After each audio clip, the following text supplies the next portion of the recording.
Today's program made possible by patrons like you.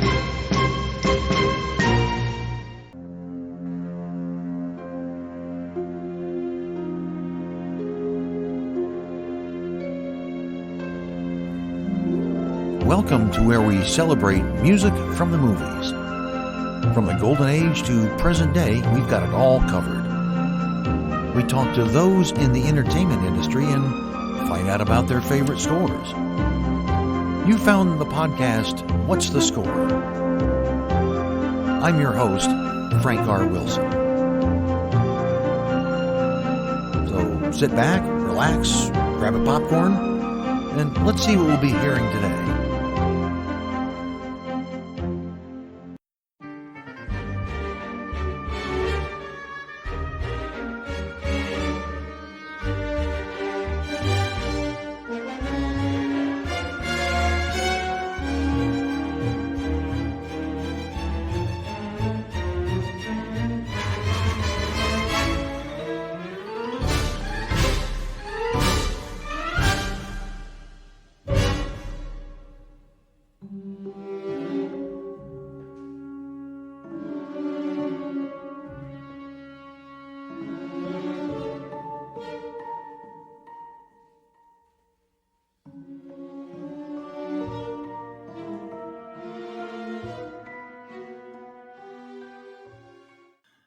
Our guest today is based in Dublin, where she's an award-winning composer for film and video games.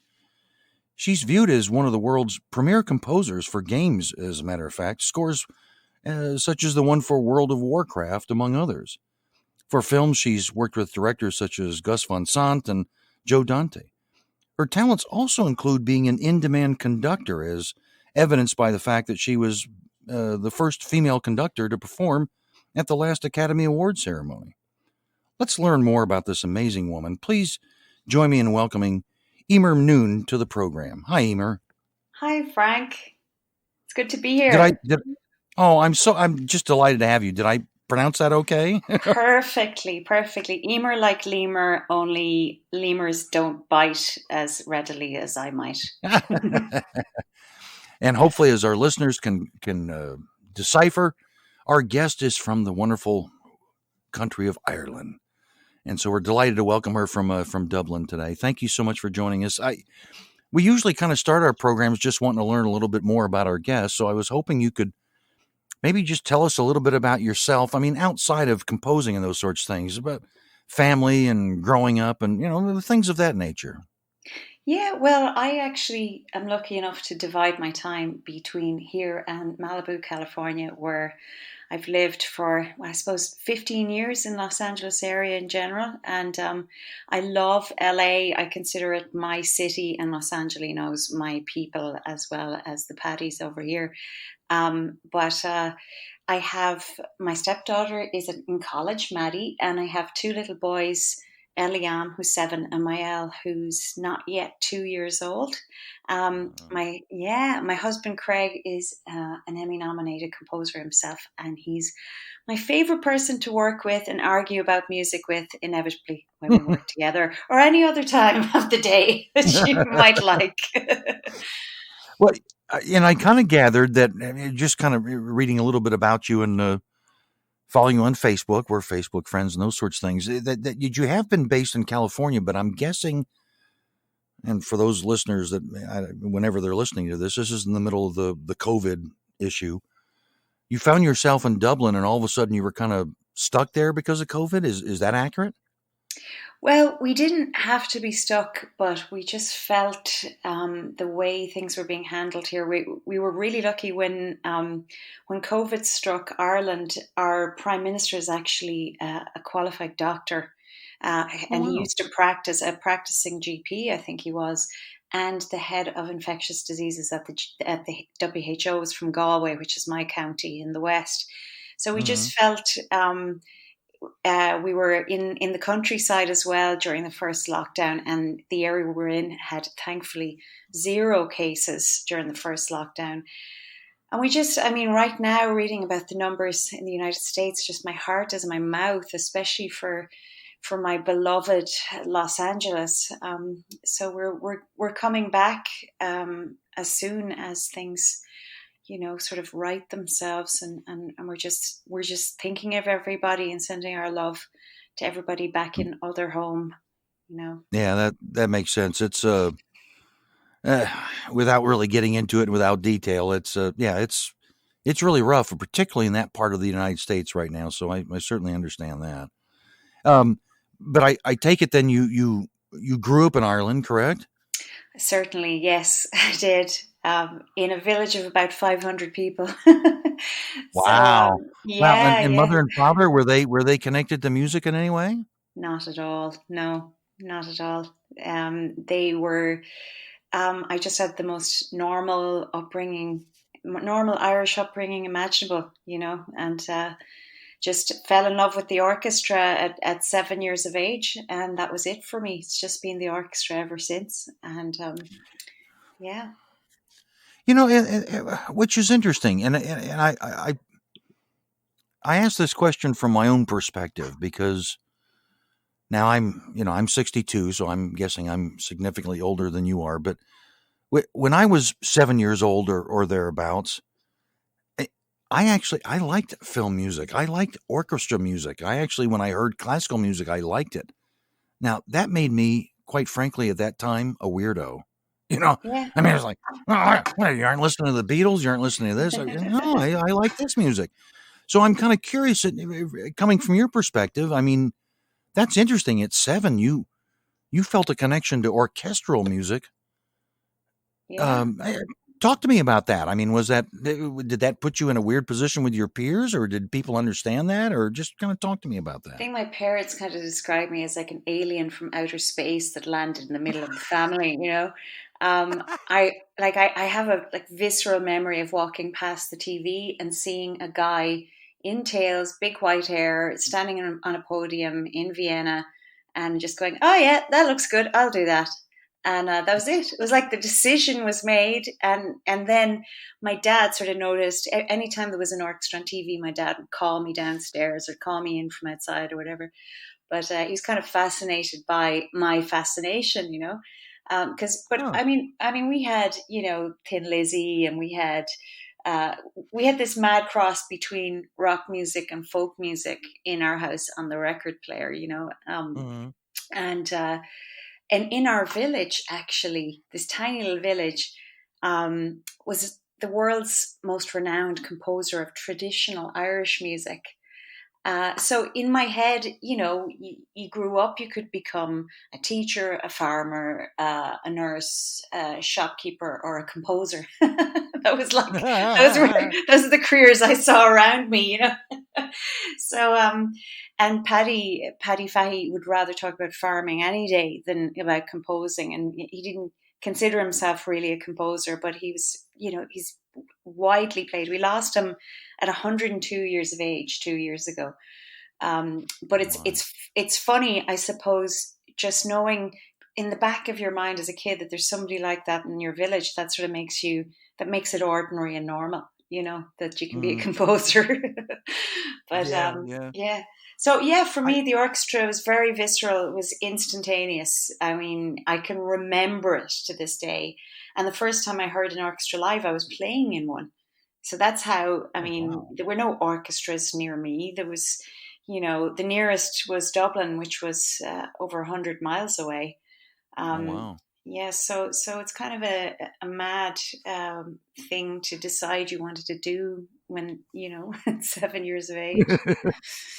And I want to explore that more as time goes along. But first, I wanted to kind of go over some, and I know you've selected some cues of composers of works that you've admired and that potentially have influenced your work. The first one I want to talk about or ask you about, I guess, is from the maestro Ennio Morricone. You wanted to play "Once Upon a Time" as Yeah. one of your cues of a favorite. Kind of talk to me about why you chose that particular cue. Sure. I became reacquainted with this score very recently because, gosh, just towards the end of this particular lockdown, this is the second lockdown in Ireland. I filmed a very special concert with the National Symphony Orchestra of Ireland, and literally we put it together in 3 weeks because it was the first time we could get the brass and percussion together since last February. And you should have seen them. It's like they built individual ISO booths for every single player. We were all socially distanced. It was incredible. So I was thinking about Maestro Morricone, and I really, really wanted to pay tribute to it. Tribute to him. The concert was called Pure Imagination, and it was about kind of escapism, going into the land of story and into our imagination to escape, what's going on around us, and to have our hearts healed and have our hearts lifted, and to be inspired, and to know that human beings were capable of greatness. It's not just the drudgery that we're dealing with now. We have this higher purpose. And so I wanted to pay tribute to him and to all of those that we've lost because of this awful, awful, awful pandemic. So I chose Deborah's theme from Once Upon a Time in America. And for the soprano part, I invited a beautiful young Irish sean-nós singer. And now sean-nós singing is a traditional Irish style. Sean-nós literally means old ways, and it's quite ornamented. And just, my gosh, his writing with his voice together. One of our main radio hosts here in Ireland, she came to me, she's like, oh my gosh, just hearing those two things together was just gives me goosebumps. But one of the things, I was looking at the score and going, oh my God, this is one of those simple genius things that comes from pure musical instinct. He starts the piece with this, he just has the dominant sustained in the cello and the basses. And they're just playing this drone, and it's the dominant. It's one of those, the tonic is home in music. That's where music always wants to go to, back to do, back to the tonic. But the kind of main pillar that holds up holds up the roof of the piece is the dominant. And it's this kind of a suspended feeling when you're in the dominant, because you want to go home to the tonic, but you're kind of lifted up in the suspended, waiting for the cadence point where you go to home. So he starts the piece in this area of suspension, and he plays the main theme over it. And then when finally we move down by one tone, it's like your heart drops into your stomach. You don't need to know the technicalities of it. I went after the fact, because my fascination is, why did that make me feel like that? What did he just do? And I go, oh my gosh, he has set up this suspended feeling, and then he drops it by one tone, and our hearts just fall into our feet.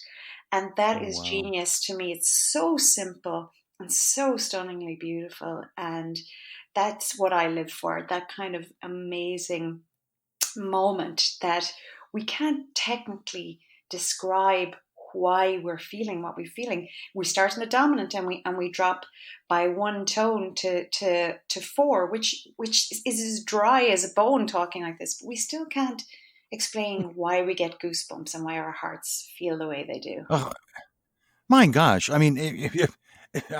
Just your description of it makes me want to hear it even more than I did to begin with. That's beautiful. Just to make sure I'm clear, is this the original recording or something that you've done of this particular? No, this is, I believe, is his original recording. It's okay. Morricone conducting. Okay. Well, let's have a listen. This is from the film Once Upon a Time in America, and it's written by Ennio Morricone.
You mentioned the first time you heard an orchestra was when you were playing in it, Yeah, which I find fascinating. Now, my first question is, what were you playing? Oh, I remember. It was Finlandia by Sibelius. I remember exactly the first time I heard the orchestra around me, and that was it. It was all over for me from then on. It was just like, oh my God, I'm inside the orchestra now. It was like a three-dimensional musical experience. Oh, I bet. But I guess, and perhaps I missed it. What instrument were you playing? Oh, concert flute. Not many people know that actually. I have a degree in performance in concert flute. Oh, in flute. Yeah, yeah. I I Now, have I have go ahead. I have very bad hands for a musician. They're horrendously badly double jointed. I could never play a string instrument. So I didn't have a huge number of options, but I felt that in order to conduct other musicians or write for other musicians, I had to be able to play to a professional standard before I could have the nerve to do such a thing, you know? Well, which I find that interesting. And again, I'm not far from being an expert or anything like that, but it strikes me that most, I could be wrong on this, but it strikes me that most composers usually, play piano. And that's kind of like that's their deal. And Yeah. you're saying flute. So, No, I play piano and too. again, I asked Yeah. this as someone who doesn't really understand music. Did was that a benefit for you to be able to play flute in terms of composing, or do you also play piano as well? I'm just curious. Yeah, I also play piano. And I remember I did this teacher's diploma in piano at 16, which is really young. And it's the standard of my piano playing has been descending ever since then. So now my piano playing is very much a tool for composition. As well as that, one of my best friends, Mike Lang, who's probably one of the most recorded pianists in the world. Yes, I'm Uh, trying to get him on the program, by the way. oh, So please do contact okay. him. I'm talking And to him I mean, he today. wants to. Yeah, I mean, he wants to come on, but he keeps saying he's too busy. So help me, help me. I'll help. Mike ruined piano for me because he's the way he makes the piano sound. I can always tell. I'll be sitting watching TV in Dublin and I'll hear something and I'll call Mike and go, "Did you play on Big?" And he'll say, "Is that I don't know. No, is that the Penny Marshall thing?" I'd be like, "What? Yes, it's that Penny Marshall thing." There's like 5 minutes of you playing Heart and Soul, improvising at the end of the movie. I can always tell his tone and his touch. His tone is Yes. just incredible. But yeah, he ruined piano playing for me because I can't stand the sound of my own piano playing now. We've had several conversations back and forth, electronically, as it will, and he does want to come on the program. So we just haven't figured out a date yet. But yeah, I'm with you. His playing is absolutely amazing. Um, you chose, and I'm not surprised by this. You also chose another cue. I believe it was the main theme from Willow, written by James Horner, as Yeah. one of your favorites. Kind of talk me through a little bit about why you chose that as one of your favorites to include in today's program.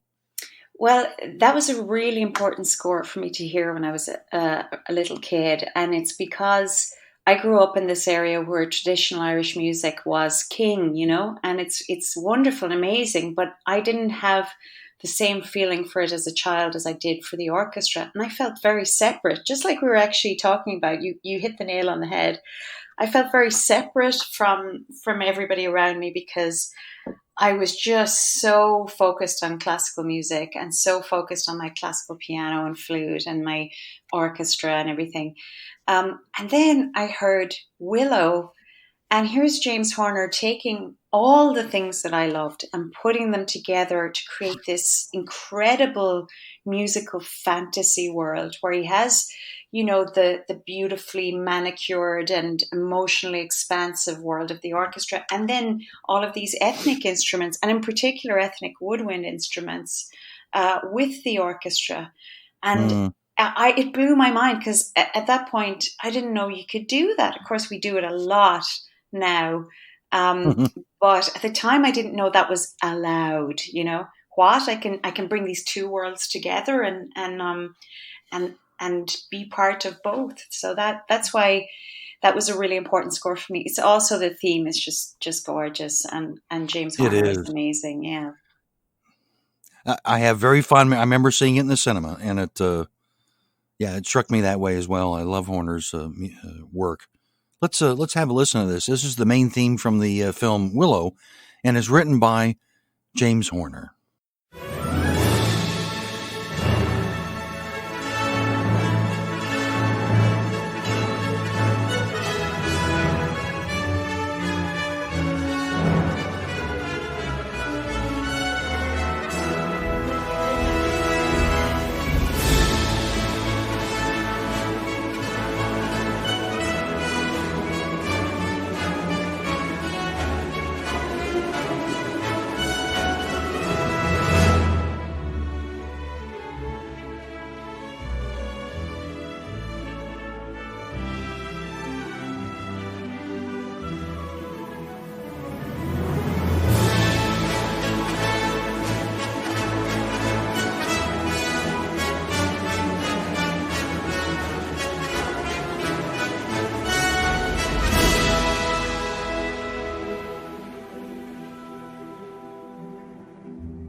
All right, so a lot of times I ask some of my guests, particularly those that are composers.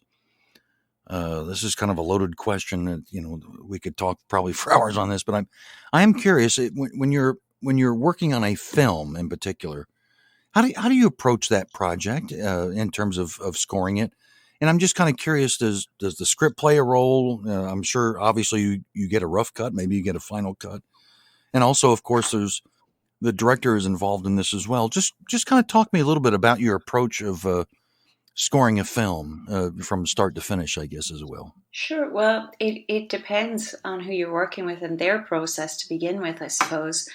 Um, Oftentimes we'll get what's called a temp score or a temporary score, where Right. they will throw existing music up against picture to see how it works or to help the editors. And we get a lot of information from these things, but it's sort of, I'm sure a lot of composers have said this before, it's sort of a double-edged sword, that one, because even though we can get information about, the director's tastes, musical tastes, instrumentation, tempo, harmonic language, things like that, we can get a sense of that. However, sometimes when somebody's watched a scene with a piece of music over and over and over and over, when a director has watched it ad nauseum, they sort of become married to that temp music. We composers have a term for Hmm. that. We call it temp love. So, I love it. yeah, I've not heard that before, but like, that makes sense. it's like, oh my god, the director has temp love. Oh god, how are we supposed to write something original when he's, you know completely in love with, dare I say, poor Thomas Newman, who we all love, Shawshank or American Beauty. They're like the two, and the two that we see all the time because Thomas is so amazing, Hmm. and 15 times nominated for an Oscar, amazing man. But yeah, so we get this. Sometimes we have temp music, sometimes we don't. And then there's a lot of conversation with the director, and trying to figure out what it is that they're into. And I mean, I'll even ask them, tell me your favorite albums, your top 10 favorite songs, or your top 10 favorite albums. And I even get Huh. a sense of what sort of non-film music, non-orchestral music that they really like. So I'm trying to get to know the person and their sense of aesthetic. Um, and then I'll ask them and they'll say, "Oh, I don't know music terminology," which of course you don't expect anyone to. So I just Yeah, ask most them to, directors don't. yeah, no, no, no, we don't expect that. I just ask for lots and lots of adjectives. Just give me anything. Give me colors. Give me textures. Give me anything. Hmm. So then, and it also depends on, is it an animated film? Is it live action? Because animation is interesting, because you'll get the film in various stages of rendering. So you'll have a beautifully rendered scene, and then the next one you'll have two stick figures with big voices, on their big adventure, and you have to write this expansive music for two little pen and ink drawings of stick men and their stick dog, and their stick house.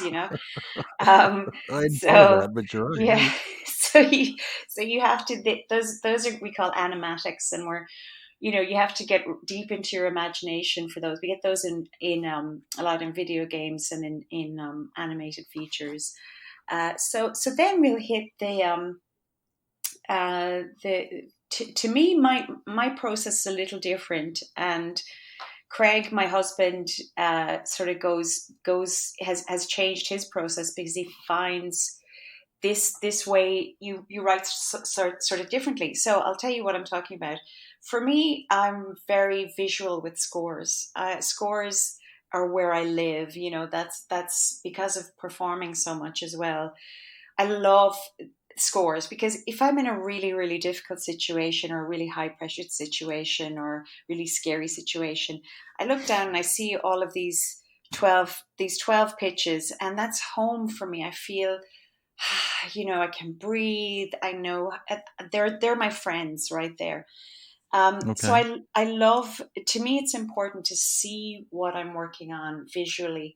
So I write directly into notation software instead of a sequencer, unless it's an electronic project. That's a different process. So for an animated feature that's a purely orchestral score, I'll write kind of old school, in that I'll write the score first, and then we'll create the mock-ups for the director from that, rather than sitting at a sequencer and playing everything in, and then later orchestrating, and later, because I hear the orchestration fully realized in my head, because that's the world that I've lived in my whole life is in the Right. orchestra.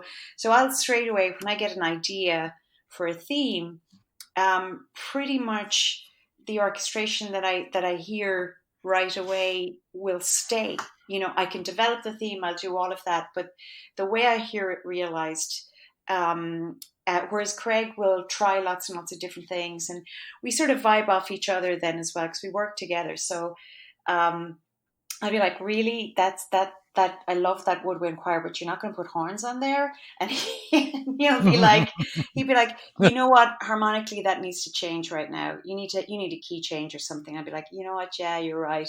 Like this is like our day. And it's quality control. We don't let the other get away with anything. We're like, phone it in much. It's just like you can't phone anything in. You can't get away with anything. So You're bringing up some interesting things, though. For my untrained ear, or the fact that maybe I don't know everything I'm talking about. Technology has really changed this profession quite a bit. I can remember there's a great. My listeners know, and I'm going to ask you later, so let's just be upfront. My absolute 100% favorite composer is John Barry. All right, oh so, and I'm yeah, sure you're familiar with him. yeah. Uh, there was a release of Body Heat that came out on CD a couple of years ago that had all these, as I guess they're called mock-ups. But he had to do the mock-ups with an actual, he had to get players to come in, and it was a small group just to kind of give the director a feel of, where he was going with the music. Oh, These days, I guess, if I understand right, you don't need to bring in a bunch of players. You can just, you can do it on a computer and say, this is kind of what it's going to sound like. Is that accurate, what I'm saying? I would much prefer to do it John's way. Well, I know you might prefer, but you may not have that option. No, and I'll tell you actually some of the weird things that happen. There's temp love and there's mock-up love as well, Right. which isn't as common as temp love. But one of the things that happens is this: when we use a sequencer, you're listening to a sample of an orchestra playing that note. So if you play a middle C in the middle of the keyboard and you have a string sound up on your sequencer, you're going to play it and you're going to hear 32 violins playing that C natural. Now, so they record them with 32, right? So then you add your second violins. We play the G natural below that. We have our second violins in. Now I have 64 violins, right? Then you add your violi below that. We'll have a C natural below that. There's 32 violi. So now you have Yeah. what 96, and you haven't even got to the cello and the basses yet. So the problem is we have to be really careful when we go into the studio that the director's not going, why does this sound smaller? You're like, because there aren't 300 people on the stage. So Unless you want to pay for that many people. and we'd be happy to, but at scoring stage, we're a big orchestra. We'd have about 90, Right. and that's a big orchestra, and you so we have to be careful with expectations, and how we mix things and how we write, and the other thing is, if you have a score that is going to use electronic elements or need to use electronic elements, or you're writing for the sequencer, you're going to write slightly differently. When we write for the orchestra, we write as idiomatically for each of the instruments of the orchestra as possible. Like you want a flute part to sound like the flute and no other instrument. You don't want it to sound like a keyboard part being played by the flute. So, like every composer ever through music history, you have parameters and you work within those parameters, and the music comes out differently because of limitations or because of those parameters, and that's not necessarily a bad thing. I'll give you an example. We got locked down on in the middle of uh, finishing the animated feature we just did. It's called Two Overboard, Right. and We're going to get into that later. Yes. yeah, so we had to do things we were making a video for the entitled song, and my thing was, I want this to be different and special because of the limitations, rather than looking like having the audience be aware of what we can't do because of the limitations. So limitations I always think of as a friend, that you create something unique and different because of them, rather than seeing them as this obstacle to your vision. They make you go in a direction that you mightn't otherwise have gone in, and push you into creating something that could push your boundaries in a good way. Yeah, yeah. Let's switch gears and go back to some of the cues that you chose, and I'm not surprised by this one, from the Harry Potter series, Hedwig's Flight, written by the maestro John Williams. Kind of talk to me a little bit about why you wanted to choose that as among your favorites, and also things that were influencing to you. Well, it's really hard to pick one of John Williams' cues. That's first and foremost. Let's say that. But I chose this one because I just got to know it really, really well. I did it for that same concert, Pure Imagination, and I just, because I got to know it really intimately. This is a great thing about being a conductor. Actually, you get to know your friends and your colleagues' music really, really well, because you have to learn it. And just looking at, he is the king of the great theme, but not just that. The way he develops, he is a virtuosic orchestrator and a virtuosic, and I don't use this as a dry term, but technician in terms of composition. Sure. So beautifully, and he does it like a virtuoso player. He does it like a virtuoso improviser almost. It just feels so natural and flows so natural. And there's two amazing themes from the Harry Potter series in Hedwig's Flight, and it just really it's so magical. I mean, that's the obvious word to use, but also the way he knows to write, the way he knows string technique in such a way that he can write something that sounds so difficult and sounds so fast and virtuosic, and is actually not that difficult for professional players. If you listen behind the celesta, and you can hear what the violins are doing, all those runs and scales, and it's just such great composition, and shows such, not just an intimate knowledge of the orchestra, but a genuine love for the orchestra and joy.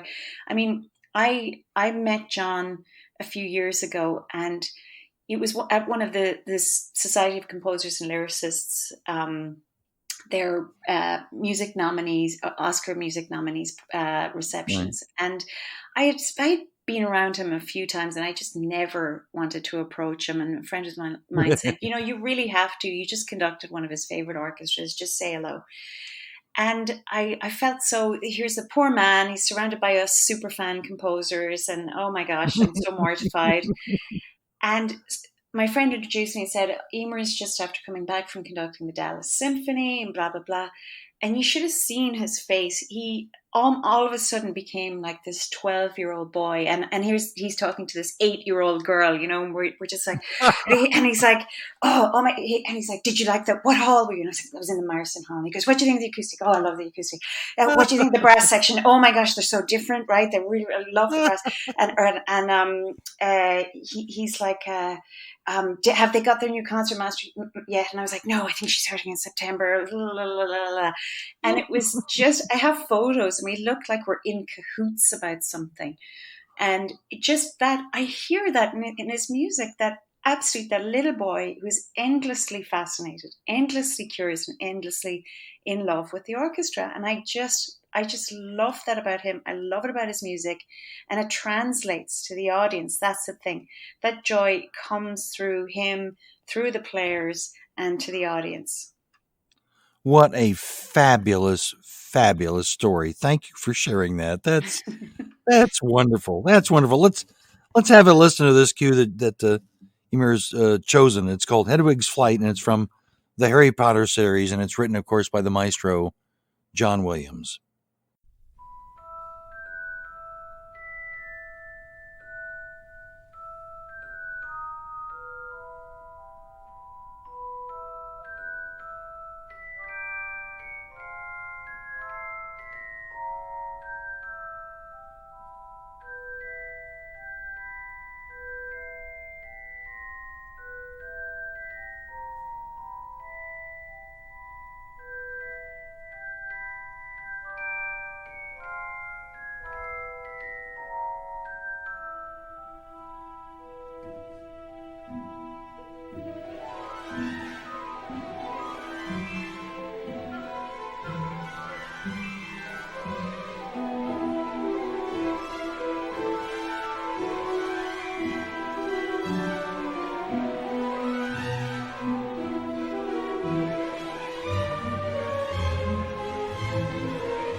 We'll get back to our program in a minute. This program is done for the love of film and film music, plain and simple. However, it does take a huge investment in time and in fees for me to make the program work for you.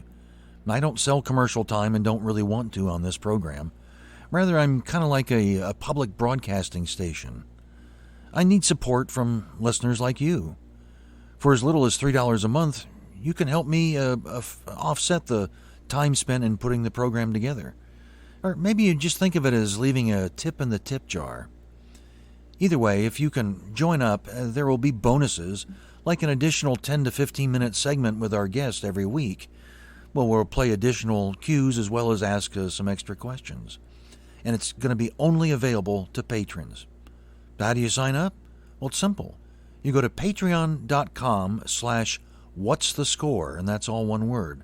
That's Patreon, that's patreon.com/what's the score.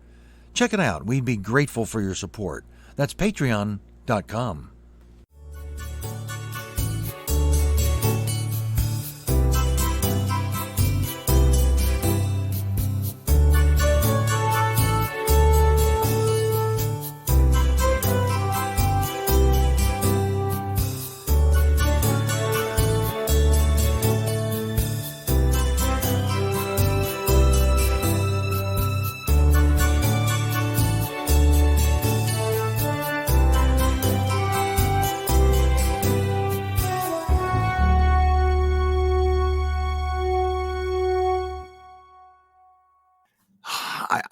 I don't recall whether or not I actually mentioned this as we've started talking or not. But one of the things that excited me about today's conversation, silly as it may seem, well, maybe it's not silly, I don't know, but you're the first female I've had on the program. And I like that, a female composer. And so I'm curious, what, if any, hoops have you had to go through being a female in what is, quite frankly, as far as I'm aware, a male-dominated profession? I'm just kind of curious, did that present any particular challenges, or was it just kind of, hey, if you're talented, and it works out?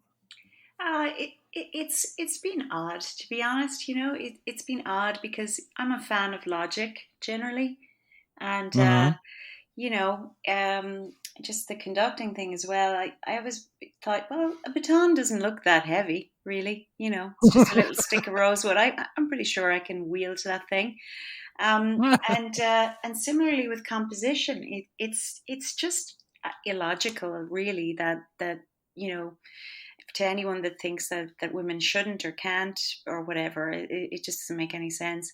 So I mean, that strange little girl that fell in love with the orchestra, I mean, it's really difficult to tell her anything that she'll listen to. So I just kept just doing, just as the expression is, you do you, just do it, being myself, and going after what I was passionate about and what I loved. And I have people always say to me, oh, of all the female conductors I know, of all the female composers, I'm like, that doesn't make any sense either. I might not have anything in common other than gender and the fact that we work in music with another woman who conducts or another woman who composes. It just so happens that one of my best friends, who I do have a lot in common with, my Turkish sister from another mister, just scored one of the largest budget. I think it's the biggest budget biggest budget movie any woman has ever scored, and that's Pinar Toprak doing Captain Marvel. And for me, I just programmed her music from Captain Marvel and Fortnite in one of my concerts. And again, getting to know the joy of getting to know one of your best friends through their music by having to study it and learn it. That's a different kind of relationship. And it's so lovely. It is just wonderful. But I don't know. It baffles me a little bit, to be honest. The whole woman composer conductor thing. I just plod along doing my bit, and yes, I have had some strange comments over the years, and they didn't make sense to me because, again, logic. And so I just keep plodding along, doing my thing, and trying to be, the best musician that I can be, and constantly curious and constantly working on it, and being a fan. That's the other thing. I'm a huge fan of my colleagues, and I think that really helps as well, because instead of feeling competitive or whatever, I want great music to listen to. So Yeah. I'm thrilled to be part of this community, and again, logic. It helps. It's always helped me. I'm like, oh well, I hear what you're saying, but it just doesn't make any sense. So, well, I mean, the way I look at it, I mean, it's kind of okay. I hear this piece of music. Oh wow, I really like this. Oh, was it composed by a man or a woman? Let me find that out first. Yeah, yeah, That's ridiculous, of yeah. course, on its face. It's ridiculous. Yeah, yeah, it's a career thing, I think, more than it's outside the music. Anything that's outside the music is just baffling and weird. I mean, there's so many examples of that. Where I mean, I had to witness a conductor saying recently, "Well, music is either masculine or it's feminine," and I was like, "What? Music Oh, doesn't have a gender. It's just no. music." It's just like it's just it's psychoacoustics, it's vibrations. It doesn't have a gender. So I mean, people try to put these things on like oh, a woman can't score an action movie. Why not? A woman can't conduct the war requiem, or that's this is. It just doesn't make any sense. A rounded artist with a half decent imagination, that's like saying a man can't interpret a movie about women. That's like saying, Yeah. an example. This is the kind of thing that women composers deal with. My colleague Alexandre Desplat did a beautiful score that I Yes. got to conduct some of at the Academy Awards for Little Women. It's like saying, well, he can't score a movie about women. He's a man. This is what we deal with constantly. It's like, well, you can't score an action movie. It's all these dudes blowing things up. And I'm like, yeah, bring on the big drums and the big brass. Let me at it. It's just, I don't know. People choose these weird arguments for making themselves feel more comfortable, I suppose. And I guess. Yeah. Well, whatever. it. I was delighted. I was delighted to see your next selection of a composer that influenced you, or a cue that did. If for no other reason, because my daughter loves this score as well. Believe it or not, I have a 22-year-old daughter that I guess I influenced in some way. She loves movie scores as well, so I'm kind of proud of that. And I know this is amongst her favorites. You chose a cue from a movie about how to train your dragon. I think it's called Test Drive, written by John Powell. Kind of tell us a little bit about why you chose that amongst your favorite influential cues.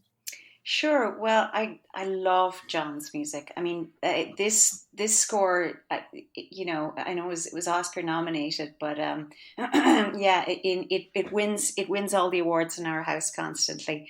But I'll tell you why I chose it is, again, going back to that concert. I knew that the brass and percussion hadn't played together since February, and that it would be really emotional for everybody. It's the National Symphony Orchestra of Ireland. These guys are each other's family. These are tenured chairs in the orchestra. And I just love this theme that the trombones and the horns play in this cue Test Drive. It just gets me every time. Even when I was learning the score, I was getting verklempt, when I come to this theme.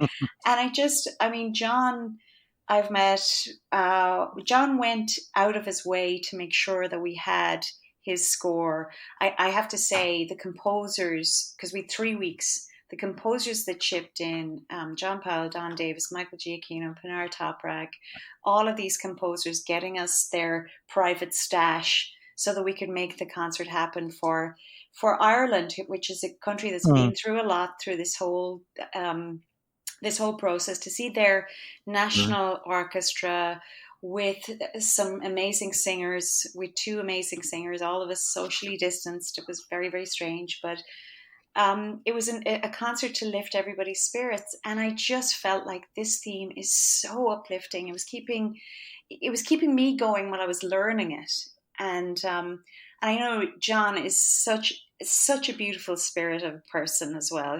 I have a couple of my former students are assistants of his, and he's so good to everyone that works with him. And I feel as well, just like I was saying with John Williams, I really feel like you can hear that in the joy that's in the music. This beautiful, joyful spirit that comes through. And I chose it also, I must tell this to John, as the first thing we played in rehearsal for the brass when we got together last week. And it was just wonderful. It was just so joyful, and to hear that sound. And I said, as soon as we finished the first read down, I just said, oh my God, it's so good to hear a brass section again. because I hadn't heard one since the Academy Awards, Yeah, because of yeah. this.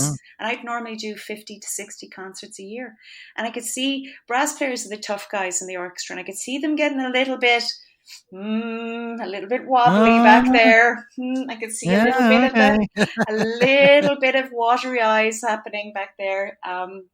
But That's okay. That's yeah, it okay. was fab. It was a really special moment, and I chose that piece knowing that they hadn't been together and knowing how uplifting and wonderful and joyful it is. Well, let's have a listen to this. This is from the film How to Train Your Dragon. The cue is called Test Drive, and it's written by composer John Powell.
Goodness, I could come up with like 100 follow-up questions, but, but we're limited a little bit on time, so I'm going to try and stick with my script. I, I'm uh, I'm curious because one of the things I talked about in your introduction, and we haven't really talked about it much, is the fact that not only do you compose for film, but you also compose for video games. Now, I have to plead a little ignorance in the fact that I'll be honest with you, I know nothing about video games. I mean, I haven't played one. I don't have the hardware or the software to do it, so I know nothing about it. But I am curious because I guess I have an appreciation for it. What is different about composing for a video game versus a film, if anything? I don't know. Well, I'll tell you what happens today. We have some of these amazing fantasy role playing games where you're basically playing a character in the story. So it's like if you imagine film where you're watching the story from afar and you're imagining yourself as the central character. In video games, Mm-hmm. you actually are the central character. So there's a few things that music has a few different roles to play in video games, and the first is scoring the cinematic. So the cinematic is an animated, like a little mini animated feature film that sets up the story. So all about the world you're going into, what's going on in the world, what your quest is, what your task is, all of this kind of thing. And we'll score that just like a movie score. So it's got edit points, it's got dialogue, everything's in place just like that. So just like scoring a film, you have to be careful of the dialogue and not treading on the dialogue, and you score around it and you treat it, and also the edits and so on. But then the in-game music is a lot freer. So once people are playing the game, they could be in a world for ages, just walking around checking it out.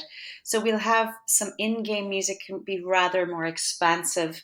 We can have big, huge themes. We're not worried about treading on dialogue because we don't know when the dialogue, if any, is going to happen. But then there's another type of composition, and I've been quoted as saying Mozart would write video game music, and nobody ever asked me why I said that. The reason being that Mozart loved puzzles. He loved a good puzzle, and one aspect of video game scoring is kind of puzzle-like, where a character is interacting with something in the game and it changes the music. It triggers a change in the music. So we have to write in a way that any of those changes that are triggered are still musically interesting, and we have to record in that way as well so that it all fits together. It kind of reminds me of back in the early Renaissance up to say the 19th century. There used to be these things called catch clubs, and a catch was like a round that had rests in it. So when somebody else would join the round, like row, row, row your boat, that those rests would be filled in by a different syllable.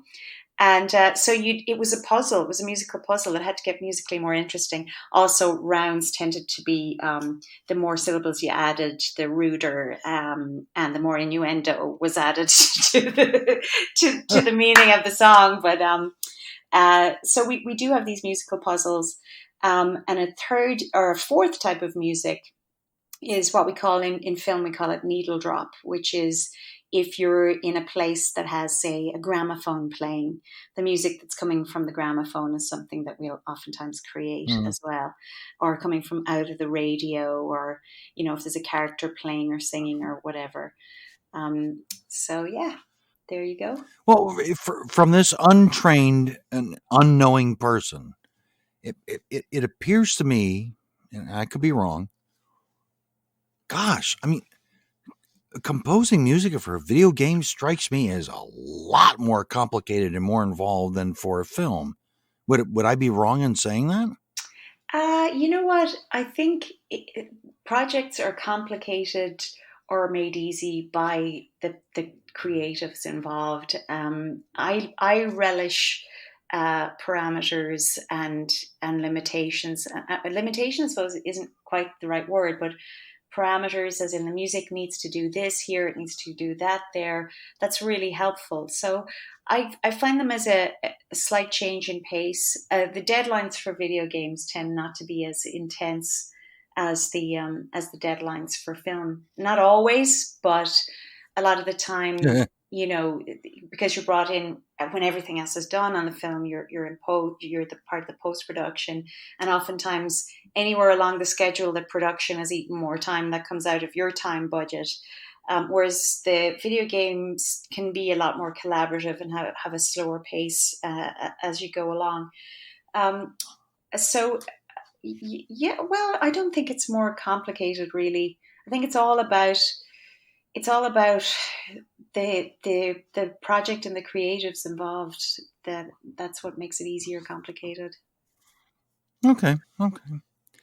Now, we wouldn't be doing justice if we didn't talk more about your own personal work. And so I definitely want to dive into that. You have a recent project, I mean, as recent as The Prince, not even dry yet almost. A film called, I believe, correct me if I'm wrong, 2x2 Overboard, is that correct? Yeah, that's right. And we want to feature a couple of cues that you've written that are particular favorites of yours, things that you're proud of. First, which I was going to play was the end title from the film. Talk to me a little bit about what you were trying to accomplish by writing that cue. Well, the end title, is it the song you're talking about? Hold on. I apologize. I'm reading notes here. Let's see. Huh. Well, all right. For editing purposes, let me just pause here for a minute. One of the things I wanted to play from your recent projects are Jelly's theme from 2x2 Overboard, which is your most recent project. Kind of talk to me a little bit about that and why you wanted to include that amongst your favorites of things that you've composed on your own. Well, the Two by Two Overboard is an independent animated feature. It's a co-production between Ireland, Luxembourg, Germany.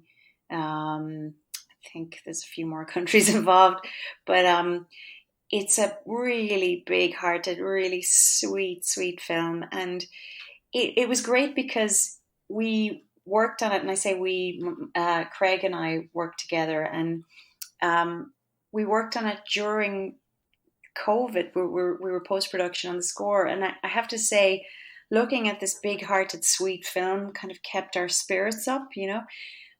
But Jelly's theme was where I was trying to portray just this magical sense of awe as this little jellyfish goes and discovers this underwater utopian civilization. The trailer for the film really intrigued me quite a bit. I want to encourage anybody who is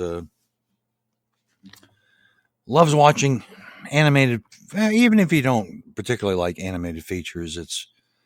I can promise you this will be a movie that will certainly move you, and the music is a big part of that. Let's go ahead and play this. This is the Jelly's theme from the film called 2x2 Overboard, and it's written by our guest, Eimear Noone.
Something else that you contributed to this film, 2x2 Overboard, was something that plays over the end credits. A beautiful song. I've seen the music video for it, and I want to share it obviously with our listeners. Tell us a little bit about what went into composing this particular piece and why you wanted to include it amongst your favorites. Yeah, well, the theme for the song came from the score, and the score came from the story. So I feel like it's this organic progression that I was passed a baton by the other creatives and wrote the score that went with what they created, and then this theme came out, and I went, oh my gosh, this is a song. And I went, I said to the producer, I said, you know, this theme, when we were recording in the studio, I said, this is the song. And she said, yeah, it is. So I went, Mm-hmm. then we got locked down on. So we had the score done and half recorded. We ended up having to wait and bring in some individual players and all this kind of stuff. But the song, I was writing the lyric during the first lockdown.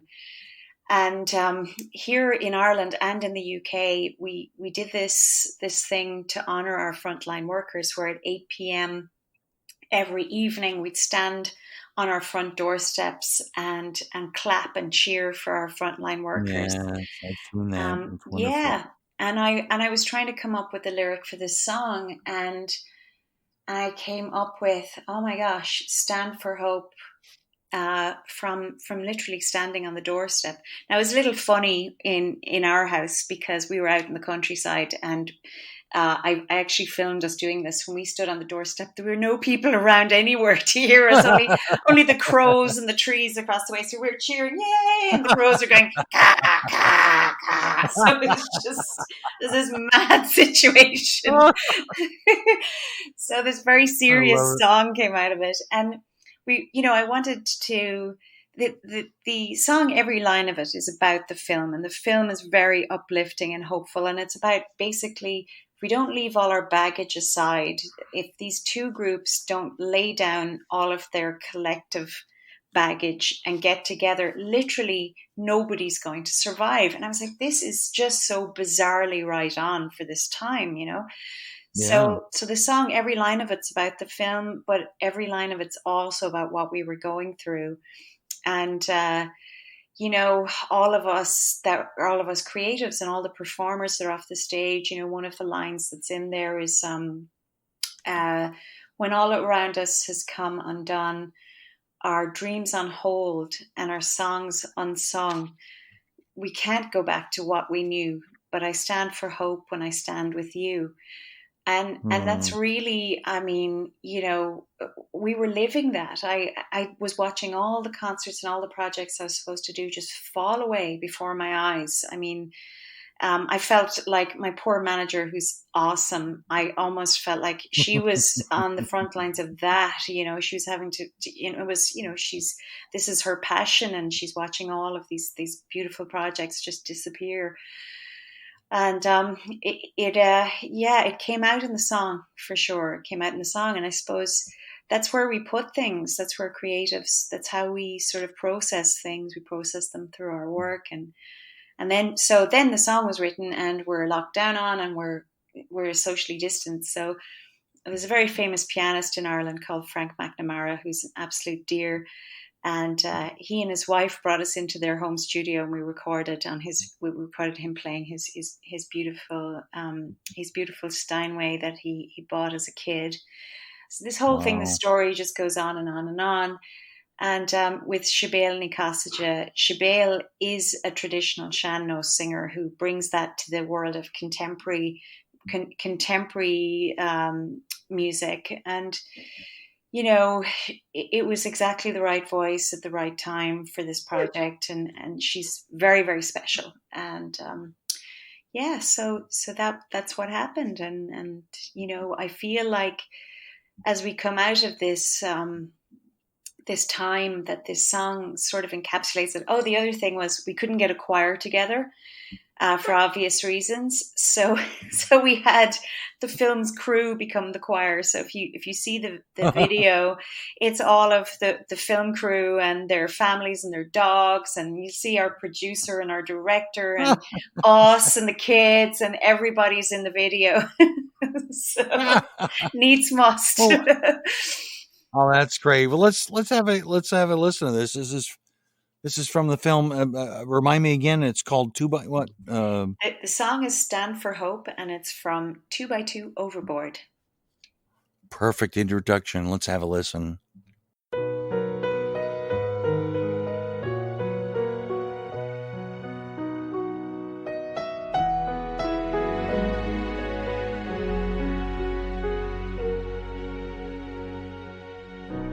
How long have I journeyed on just to hear your voice on the wind? Head in the clouds, all I see is horizon. Thinking aloud that the price to keep my eyes on was already near. When all around us has come undone, our dreams on hold and our songs unsung. We can't go back to what we knew, but I stand for hope when I stand with you.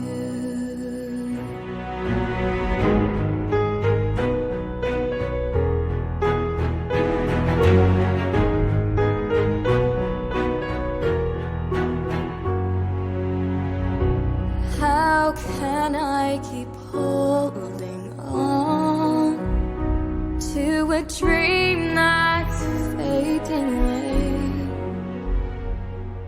Searching for home in the wrong direction, never alone. With you as my protection, there's nothing to fear. When all around us has come undone, our dreams on hold and our songs unsung, we can't go back to what we knew. I stand for hope when I stand with you.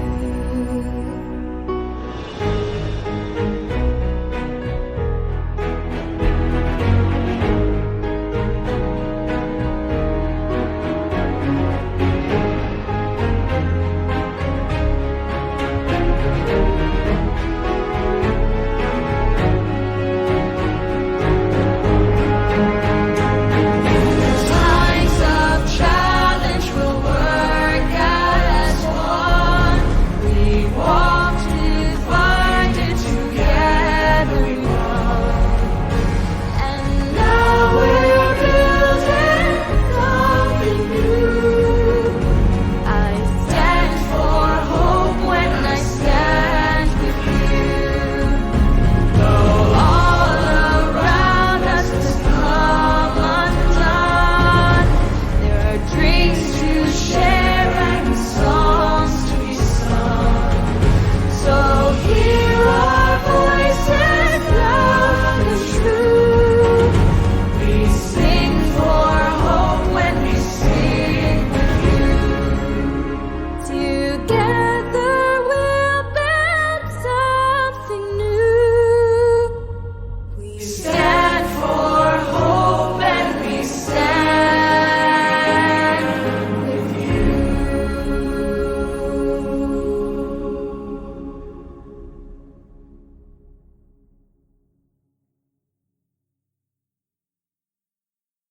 As my listeners know, I mean, I have real bias. And so I'd just be curious about your thoughts on these two composers. My two favorites. Well, first of all, I loved Jerry Goldsmith. I thought he was a terrific composer. Yeah. My absolute 100% favorite, with beyond reproach, is John Barry. And I'd be curious. Do you have any thoughts about either of them, and maybe what influence or just what impressions you have of both of them as composers? Well, I'll tell you how much I love John Barry. I programmed his music from out of Africa in my debut at the National Concert Hall in Ireland. I was 20 years of age. And I'll tell you something, the horn writing in there, the way he orchestrates, the way he uses the horns inside of the orchestra as well as on that theme, that big theme, just, oh, he's amazing. It's just beautiful. So really, really great choice. And Jerry Goldsmith's just a legend. I mean, just beyond. I mean, he's one.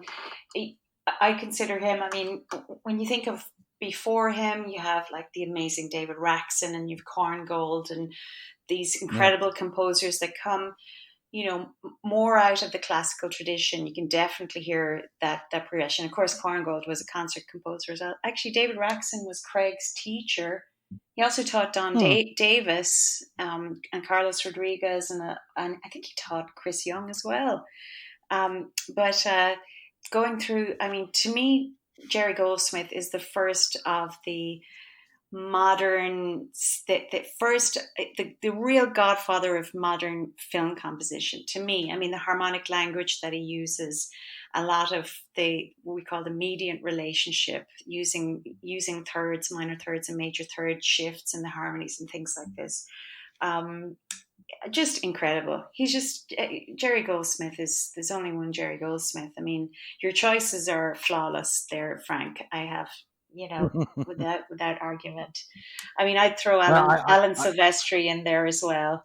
He's yeah, I mean, I love melody, and what I find sometimes missing in current film scores is, quite frankly, is melody. I mean, yeah.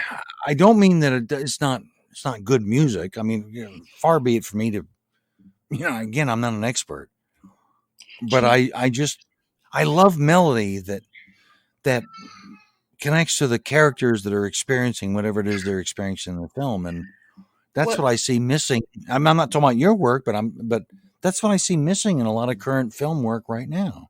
Well, you know what? That is not down to the composers a lot of the time. That's often the director's choice.